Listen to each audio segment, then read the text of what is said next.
Sir हम बहुत सावधानी बरतते सर।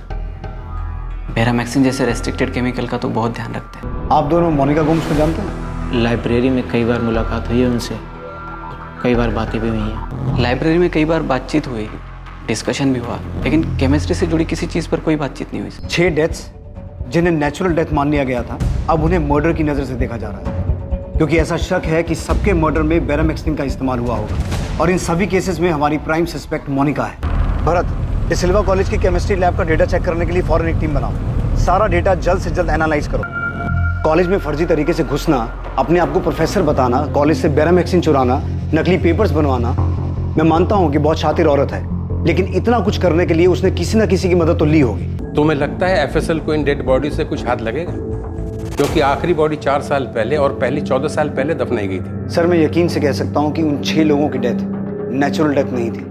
भावेश, मैंने तुम्हें एक नंबर भेजा है, जरा उसका पता लगाओ। ये एक नंबर है जो काफी टाइम से एक्टिव है। सर, लेकिन आपको ये तो पता चल चुका है ना कि मोनिका 15 साल से वो फेक आईडी से अपने आप को डिस सिल्वा कॉलेज की टीचर बता रही थी।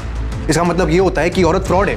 मैं यकीन के साथ कह सकता हूँ कि डिस सिल्वा कॉलेज में घुसने के लिए उसने फर्जी डॉक्यूमेंट्स बनाए थे, तो हो सकता है तुम्हारे फादर की विल भी उसने फर्जी बनाई हो। मोनिका का मानसिक संतुलन ठीक है ना? सर, मोनिका हमेशा से एक बहुत अच्छी इंसान रही है, पर अब लगता है कि शायद उसकी पर्सनालिटी का कोई दूसरा भी साइड है जिसके बारे में आज तक हमें पता ही नहीं चला। तुमने ग्रेवयार्ड पे रेचल को किस क्यों किया था? क्योंकि रेचल मेरी बहुत अच्छी दोस्त थी पॉल। क्राइम ब्रांच की स्पेशल टीम डिस सिल्वा कॉलेज की केमिस्ट्री लैब का 2004 से अब तक का डेटा बहुत बारीकी से जांच रही थी।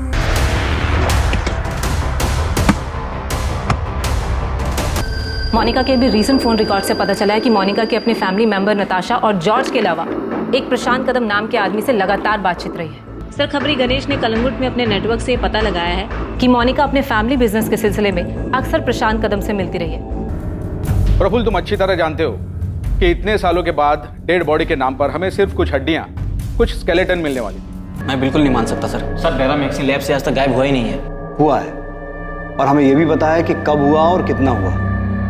हमें तो ये भी पता चला है कि मोनिका को कैसे पता चला कि कितनी मात्रा में बेरामैक्सिन देना है जिससे दिल का दौरा तो पड़े लेकिन जांच में सामने ना आए। थैंकफुली उस दिन तब तक हमने फिलिप की बॉडी उसकी फैमिली को हैंडओवर नहीं की थी, और उसी वक्त पीटर फर्नांडिस ने नोटिस किया कि फिलिप की बॉडी नीली पड़ रही है। दूसरी वजह यह है कि मोनिका ये अच्छी तरीके से जानती है कि किसी इंसान को हार्ट अटैक आने के लिए कितनी मात्रा में बेरामैक्सिन डोज दिए जाते हैं।